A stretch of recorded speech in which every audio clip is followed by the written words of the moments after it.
નમસ્કાર વિદ્યાર્થી મિત્રો, હું કૌશલ બલગામિયા દરેક વિદ્યાર્થી ભાઈ બહેનનું વિડિયો લેક્ચરમાં હાર્દિક સ્વાગત કરું છું. વિદ્યાર્થી મિત્રો, આપણે પ્રકરણ 1 ની પૂર્ણાહુતિ કરી છે. 23 પેજનું બહુ મોટું પ્રકરણ હતું અને ખૂબ મહત્વનું. એમાં આપેલા પારિભાષિક શબ્દો અને એની તમે સરસ રીતે તૈયારી કરજો. બરાબર. હવે આજથી બીજા પ્રકરણની વિદ્યાર્થી મિત્રો આપણે શુભ શરૂઆત કરવા જઈ રહ્યા છીએ. વિદ્યાર્થી મિત્રો, બીજું પ્રકરણ વ્યવહારોની દ્વિઅસર અને ખાતાના પ્રકાર. વ્યવહારોની દ્વિઅસર અને ખાતાના પ્રકાર. આપણે છેલ્લા લેક્ચરમાં ભણી ગયા કે હિસાબી પદ્ધતિના બે પ્રકારો છે, દેશીનામા પદ્ધતિ અને દ્વિનોંધીનામા પદ્ધતિ. દેશીનામા પદ્ધતિમાં દરેક વ્યવહારની બે અસર આપવામાં જ આવે છે. વિષયની ભાષામાં વાત કરું તો દરેક વ્યવહારમાં ઉધાર અને જમા હોય છે. કારણ કે આપણે વ્યવહાર શબ્દ ભણી ગયા. વ્યવહાર મતલબ લેવડ દેવડ, અદલા બદલી, ફેર બદલી, આપ લે. તો વ્યવહાર કોને કહેવાય? વ્યવહારમાં ઓછામાં ઓછા બે પક્ષકાર હોય, 2 થી વધુ હોય પણ ઓછામાં ઓછા બે પક્ષકાર હોય. એમની વચ્ચે વસ્તુની કે સેવાની, રોકડેથી કે ઉધાર, લેવડ દેવડ થાય, અદલા બદલી થાય, આપ લે થાય, એને વ્યવહાર કહેવાય. મતલબ દરેક વ્યવહારમાં બે અસરો હોય છે, બે બાબતો હોય છે. તો આપણે આ પ્રકરણની અંદર વિદ્યાર્થી મિત્રો વ્યવહારોની બે અસર આપતા શીખશું. પછી ખાતાના પ્રકારોનો અભ્યાસ પણ આ પ્રકરણમાં જ આવશે. ખાતાના પ્રકારો, ઉધાર જમાના નિયમો અને ઉધાર જમા કરતા બધું આ પ્રકરણમાં આપણે હવે શીખવાનું છે. અને પછીના પ્રકરણથી આપણે એને પ્રેક્ટિકલ સ્વરૂપ આપવાનું છે. આ પ્રકરણમાં આપણે હજી એટલું જ ભણશું કે કઈ બાબત ઉધાર થાય, કઈ બાબત જમા થાય. પહેલા તો એ બે બાબતોને ઓળખતા, ઈ બાબતો બંને કયા ખાતાને અસર કરે છે અને ઈ મુજબ એનો ઉધાર જમાનો નિયમ. હવે વિદ્યાર્થી મિત્રો, સૌથી પહેલા તો એને વ્યવહાર વિશે આપણને પ્રકરણમાં આપ્યું છે. વ્યવહાર શબ્દ લખી ગયા છતાં ફરીવાર કે ભાઈ વ્યવહાર આપણે કોને કહેશું? બરાબર.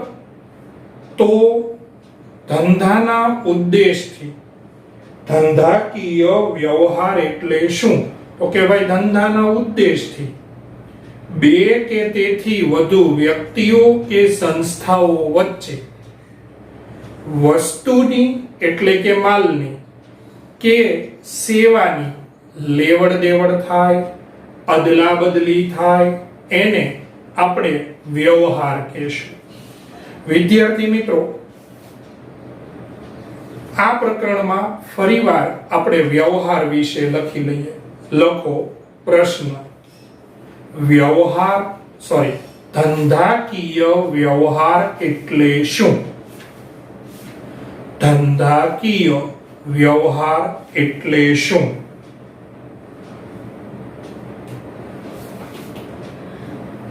એમાં લખો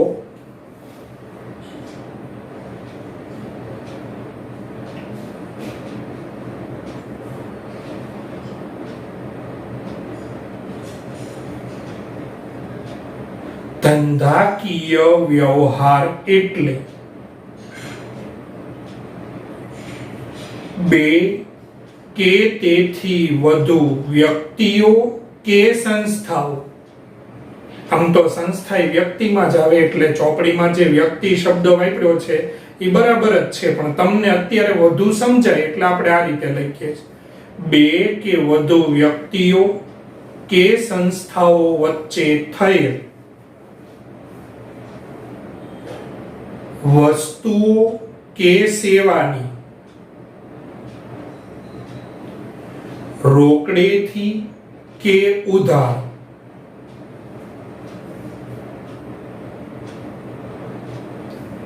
લેવડ દેવડ,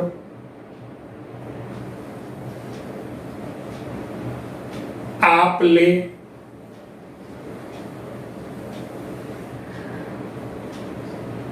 કે અદલા બદલી? નવો પ્રશ્ન લખો.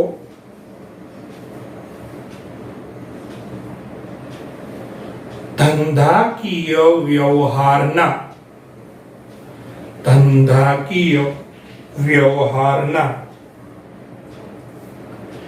કેટલા પ્રકારો પડે છે?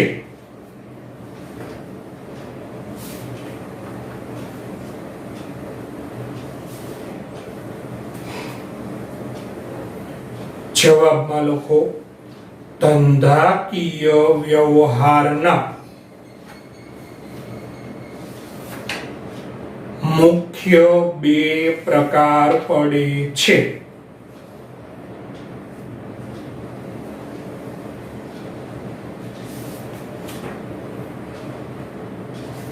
એક આર્થિક વ્યવહાર, બે બિન આર્થિક વ્યવહાર.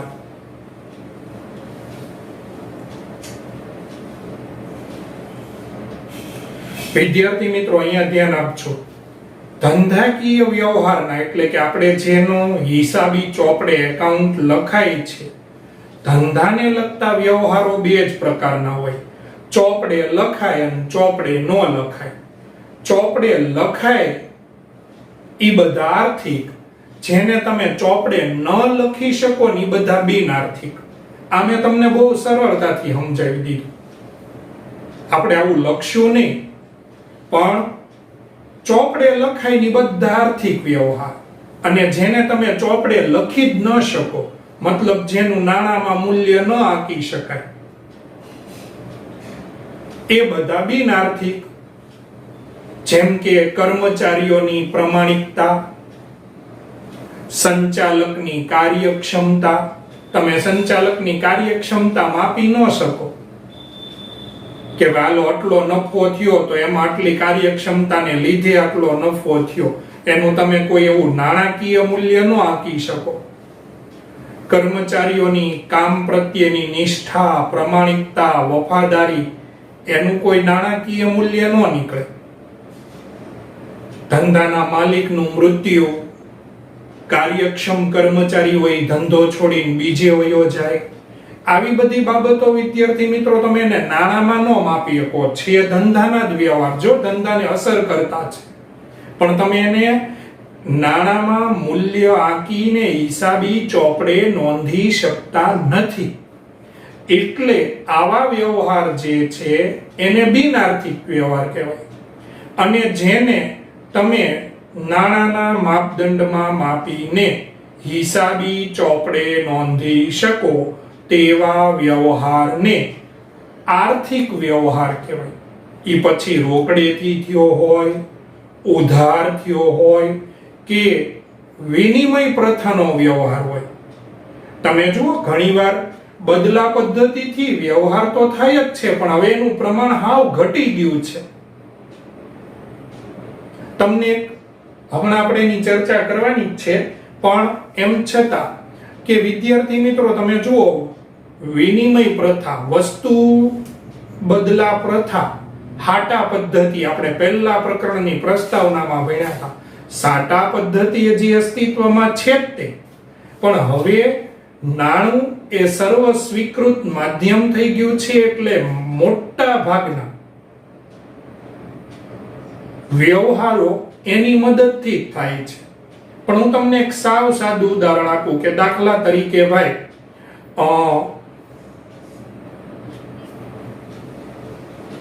કોઈ એક વિદ્યાર્થી એક ક્લાસમાં ભણે છે. હવે વિદ્યાર્થીના વાલીને ઝેરોક્સની દુકાન છે, અને એ જે ક્લાસમાં ભણે છે ને એ ક્લાસમાંથી મટીરિયલની ને એની તમામ ઝેરોક્સો એ દુકાને જ કરવામાં આવે છે. તો હવે માનો કે એ વિદ્યાર્થી કોમર્સમાં એને પ્રવેશ લીધો અને એ ક્લાસમાં ભણવા આવ્યો, તો ઈ વખતે ઈ વર્ષ પૂરતું કેવું હોય, નહીતર તો ઝેરોક્સ નું બિલ હોય ઈ અમુક મહિને કે અમુક દિવસોએ ચૂકવી દેવામાં આવતું, પણ ત્યારે કેવું થાય, ફી ની સામે સર્વર કરી નાખવામાં આવે અને ઉપરની રકમ જો કઈ માનો કે ડિફરન્સ રહેતો હોય, ફી દાખલા તરીકે 8,000 હોય અને ઝેરોક્સ નું બિલ દાખલા તરીકે 10,000 થયું હોય, તો 2,000 રૂપિયા નો જ ખાલી વ્યવહાર થાય, 8,000 ની વિનિમય પ્રથા થઈ જાય. દાખલા તરીકે એક સોસાયટીમાં 12 કરિયાણાની દુકાન છે. ઈ સોસાયટીમાં એક સુથાર એટલે મિસ્ત્રી કામ કરનાર ફર્નિચરનો વેપારી રહે છે. ઈ કરિયાણાની દુકાનેથી કાયમ કરિયાણું લે છે. તો હવે એક વખત એવું બન્યું કે કરિયાણાના વેપારીને એક ટેબલની જરૂરિયાત ઉદ્ભવી, તો એને પોતાના ગ્રાહકને કીધું કે મને એક આવું આ પ્રકારનું ટેબલ બનાવી દો. એને બનાવી દીધું. હવે માનો કે ટેબલની કિંમત થઈ 3,000 રૂપિયા અને આ જે ફર્નિચરનો વેપારી છે એ કરિયાણું અહીંયાથી જ લે છે, તો માનો કે કરિયાણાનું બિલ થયું 3,000, તો તમને ખબર છે કે લેવડ દેવડ આર્થિક નાણામાં નથી થતી. ઈ વખતે શું કરે કે હાલો હા મામે થઈ ગયું, મેં તને 3,000 નું ફર્નિચર આપ્યું, તે મને 3,000 નું કરિયાણું આપ્યું. દાખલા તરીકે કરિયાણાનું બિલ થયું હોય 2,500 રૂપિયા, ફર્નિચર હોય 3,000 નું, તો 500 રૂપિયા આ ભાઈ કા આવતા મહિને વળાવી દે અને કા 500 રૂપિયાની લેવડ દેવડ થાય. માનો કે ફર્નિચર 3,000 નું છે ને કરિયાણાનું બિલ થયું 3,500 રૂપિયા, તો 500 રૂપિયા ફર્નિચર વાળો આપી દે, કાલે ભાઈ 3,000 તો આમ આમે વળી ગયા, 500 રૂપિયા. તો વિનિમયના વ્યવહારો થાય છે, પણ ભાગ્યે જવલ્લે ક્યારેક. તો વિનિમયના વ્યવહાર એ આર્થિક વ્યવહાર જ છે. એનું હિસાબી ચોપડે નામનું લખાશે કે ભાઈ જો વસ્તુ કરિયાણાનો વેપારીના તમે હિસાબો લખો છો, તો કરિયાણાની વસ્તુ એટલે કે ધંધામાંથી માલ ગયો, માલ સામાનની જાવક થઈ, સ્ટોક એટલો ઓછો થઈ ગયો અને એની સામે એક મિલકત ફર્નિચર ધંધામાં આવ્યું, તો તમારે ફર્નિચરની એન્ટ્રી બતાવવી પડે અને માલની જાવક બતાવવી પડે. એટલે આ બધી ચર્ચાનો નિષ્કર્ષ હવે હું તમને કહી દઉં તો આર્થિક વ્યવહાર અને બિન આર્થિક વ્યવહાર, જેને તમે નાણામાં માપી શકો છો, હિસાબી ચોપડે નોંધી શકો છો ધંધાના વ્યવહારને, એ આર્થિક થયો. જો પાછો ધંધાનો વ્યવહાર હોવો જોઈએ, એમાં કમાવાનો ઉદ્દેશ હોવો જોઈએ. તમને તમારા પપ્પા વાપરવા માટે પોકેટ મની આપે, બરાબર, 200-500 રૂપિયા, તો ઈ આર્થિક વ્યવહાર નથી મિત્રો. પૈસા છે પણ ધંધાની દ્રષ્ટિએ નથી. તમારા પપ્પાએ કઈ આમ નફો કરવાના ઉદ્દેશથી કે આજે હું આને 500 રૂપિયા પોકેટ મની આપું છું, કાલી મને 600 પાછા આપશે, એવો કોઈ ઉદ્દેશ જ નથી. એટલે નાણામાં મૂલ્ય આંકી શકાય, પાછો ધંધાને લગતો વ્યવહાર હોવો જોઈએ. જ્યારે બિન આર્થિક એટલે જેને તમે નાણામાં માપી, ભલે ધંધાનો વ્યવહાર હોય પણ નાણામાં ન માપી શકાય, એટલે બિન આર્થિક વ્યવહાર. એના મેં તમને ઉદાહરણો આપ્યા. હવે આના વિશે લખી લઈએ. નવું લખો, આર્થિક વ્યવહાર એટલે શું? નવો પ્રશ્ન લખો, આર્થિક વ્યવહાર એટલે શું? જવાબમાં લખો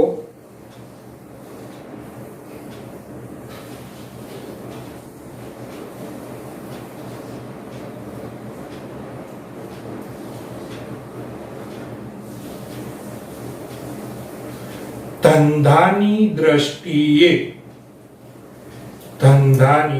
દ્રષ્ટિએ જે વ્યવહારનું નાણામાં મૂલ્ય આંકી શકાય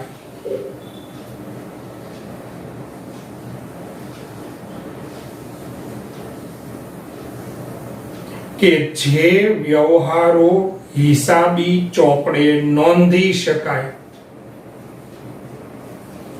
તેને આર્થિક વ્યવહાર કહે છે.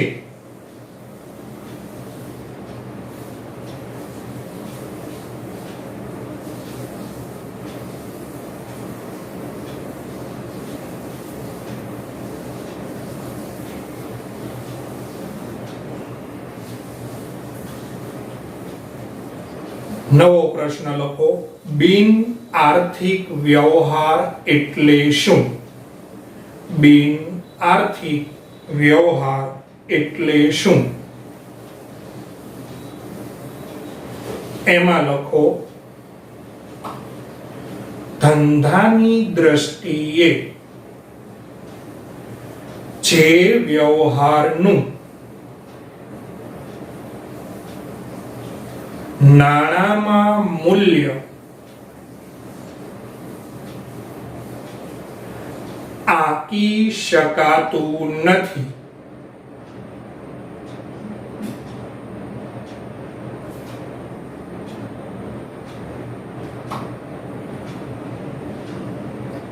તેવા વ્યવહારને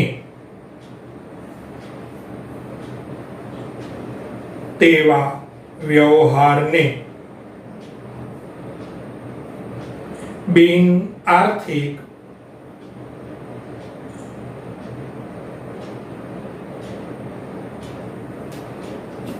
વ્યવહાર કહે છે. જેની હિસાબી ચોપડે એમાં લખજો જેની હિસાબી ચોપડે નોંધ થતી નથી.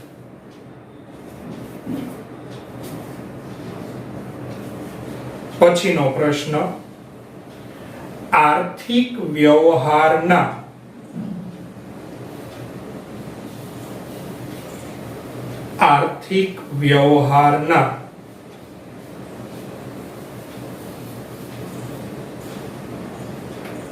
કેટલા પ્રકારો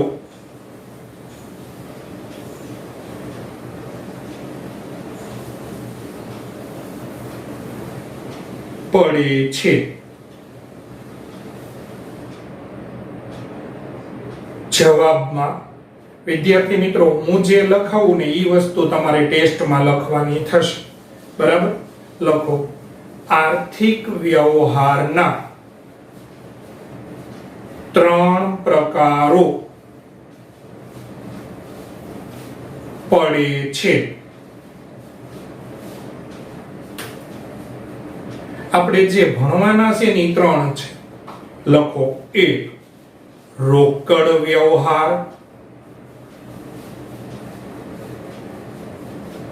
2 ઉધાર કે શાખના વ્યવહાર, શાખ ઉધાર કે શાખના વ્યવહાર, 3 અન્ય વ્યવહાર રોકડે નો હોય ઉધારે નો હોય એવા વ્યવહાર એને આપણે અન્ય વ્યવહાર કહીશું. બરાબર? હવે આનો અભ્યાસ કરીએ. વિદ્યાર્થી મિત્રો નવો પ્રશ્ન લખો. રોકડ વ્યવહાર કોને કહેવાય?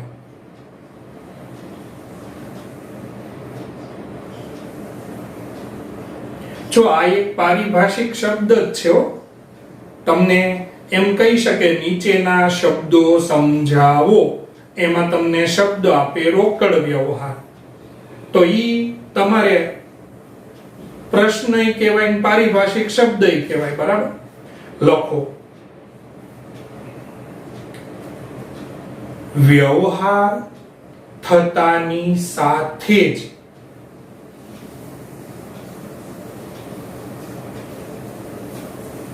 વ્યવહાર થતાની સાથે જ એટલે કે માલ કે સેવાની સાથે જ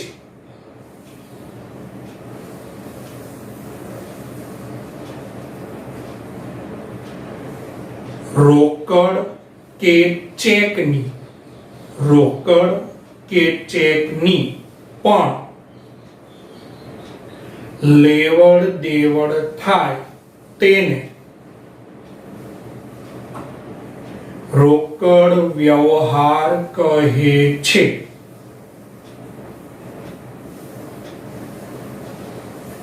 બરાબર સમજો ભાઈ. માલ કે સેવાની લેવડ દેવડ થાય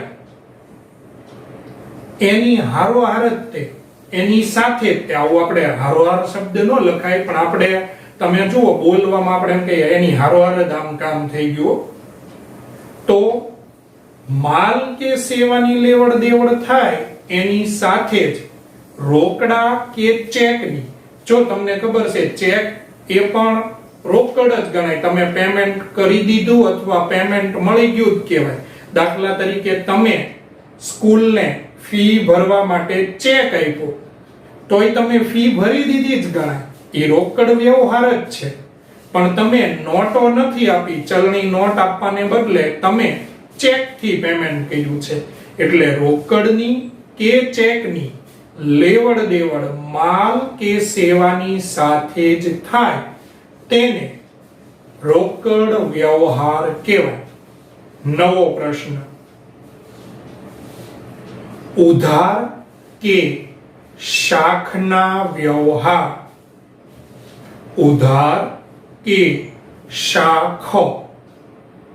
શાખના વ્યવહાર એટલે શું? જવાબમાં લખો ભવિષ્યમાં નાણાંની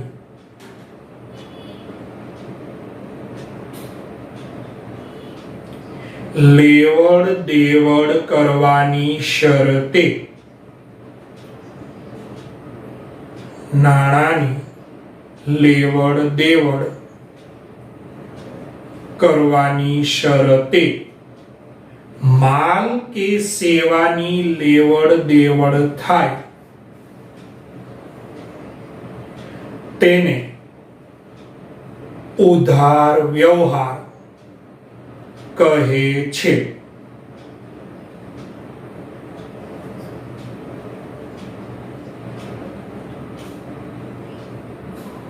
બહુ સહેલું છે. ભવિષ્યમાં નાણાંની, રોકડની કે ચેકની, ટૂંકમાં નાણાંની લેવડ દેવડ કરવાની શરતે, જો શરત છે કે ભાઈ પૈસાની લેવડ દેવડ છે ને રૂપિયાની લેવડ દેવડ છે એ આપણે ભવિષ્ય કરશું, આવતા સમયમાં કરશું. અત્યારે ખાલી માલ કે સેવાની જ લેવડ દેવડ થાય, વસ્તુ કે સેવાની લેવડ દેવડ થાય અને હારે કન્ડિશન હોય, શરત હોય કે ભાઈ પૈસાની લેવડ દેવડ ભવિષ્ય કરશું, 5 દી પછી, 10 દી પછી, 15 દી પછી, મહિને, 2 મહિને, 5 મહિને વગેરે. એક શરત હોય કે વાલો અત્યારે વસ્તુની લેવડ દેવડ કરી લ્યો, સેવાની લેવડ દેવડ કરી લ્યો, બરાબર, બાકીની પૈસાની લેવડ દેવડ ભવિષ્ય કરશું. આવી શરત સાથે જે તમે વ્યવહાર કરો છો એને ઉધાર વ્યવહાર કહેવાય. એટલે ભવિષ્યમાં નાણાંની લેવડ દેવડ કરવાની શરતની સાથે જે વ્યવહાર હોય એને ઉધાર વ્યવહાર કહેવાય. હવે શાખ શબ્દ શું કામ? તો શાખ એટલે પ્રતિષ્ઠા. તમે જો ઉધાર વ્યવહાર છે ને મિત્રો, પ્રતિષ્ઠાના વ્યવહાર છે.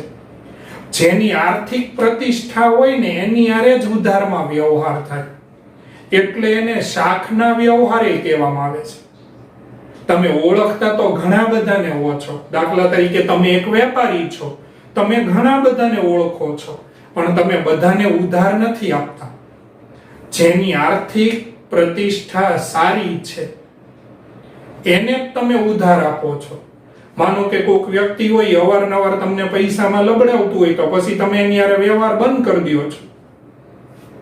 તો ઉધાર વ્યવહાર છે ને પ્રતિષ્ઠાનો વ્યવહાર છે. જેની જેટલી પ્રતિષ્ઠા એવો એની હારે ઉધારમાં વ્યવહાર થાય. ઉધાર વ્યવહાર કરતી વખતે વિદ્યાર્થી મિત્રો પ્રતિષ્ઠાને ધ્યાનમાં લેવામાં આવે. આજે કોક આવીને એમ કે મને 5000 નો માલ ઉધાર આપો, તો તમે પહેલા એની આર્થિક પરિસ્થિતિ કે આ 5000 નો માલ, અમે એક નાનો આંકડો લીધો છે, 5000 નો માલ ઉધાર માંગીએ છે, તો આની સમયસર નાણાં આપવાની ક્ષમતા છે કે નહીં.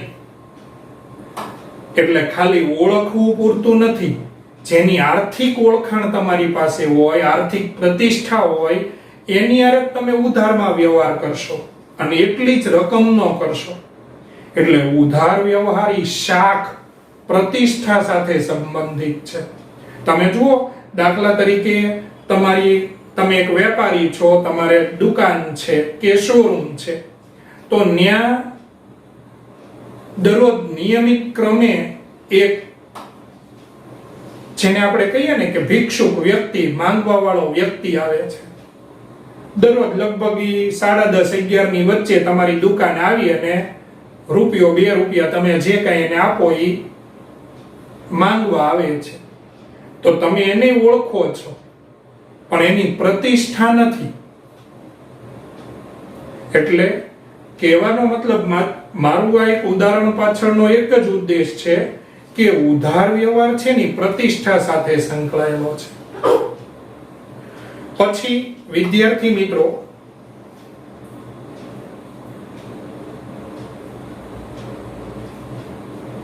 આર્થિક વ્યવહાર, એમાં આપણે રોકડ વ્યવહાર વિશે ભણ્યા, ઉધાર વ્યવહાર વિશે ભણ્યા. છેલ્લો લખો નવો પ્રશ્ન,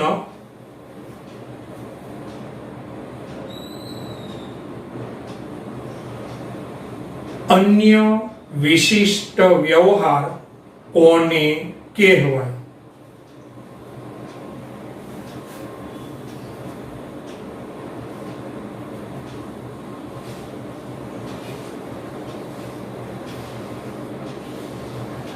એમાં લખો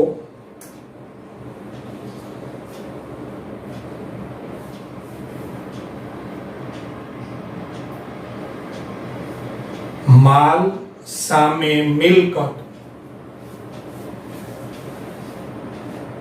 કે મિલકત સામે માલના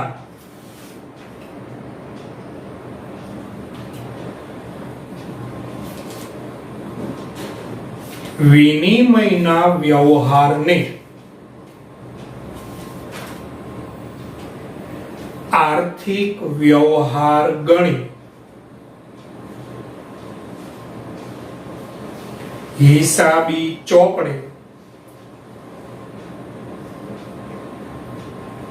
નોંધવામાં આવે છે.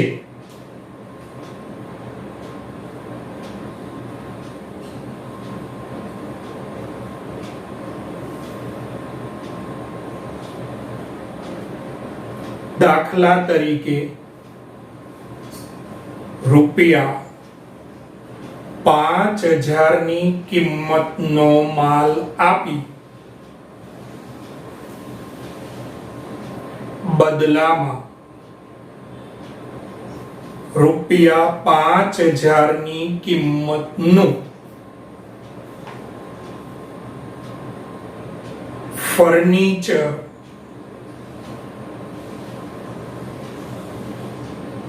ખરીદ્યું. જો એક એક્ઝામ્પલ છે, રકમ નાની મોટી હોઈ શકે, એવું કઈ સામે જરૂરી નથી 5000 સામે 5000 જ તે, બરાબર. પણ વિદ્યાર્થી મિત્રો, તમને ઝડપથી સમજે એટલે મેં આ ઉદાહરણ દીધું છે. ઘણીવાર એવું થતું હોય છે કે આપણે કોકને પૈસા આપવાના થતા હોય ને એની પાસેથી આપણે વસ્તુ લેવાની થતી હોય, તો ઘણીવાર એમ કહીએ કે ભાઈ મારે પૈસા નથી જોતા, એટલા રૂપિયાનું ઈ જ આ વસ્તુ જ આપી દે ને, મારે 2-5 દી પછી લેવા તો આવવાનું જ છે, તો એની કરતા તું મને આપી દે. એટલે વિદ્યાર્થી મિત્રો, આ 3 આર્થિક વ્યવહારો છે: રોકડ વ્યવહાર, ઉધાર વ્યવહાર અને અન્ય વિશિષ્ટ વ્યવહાર.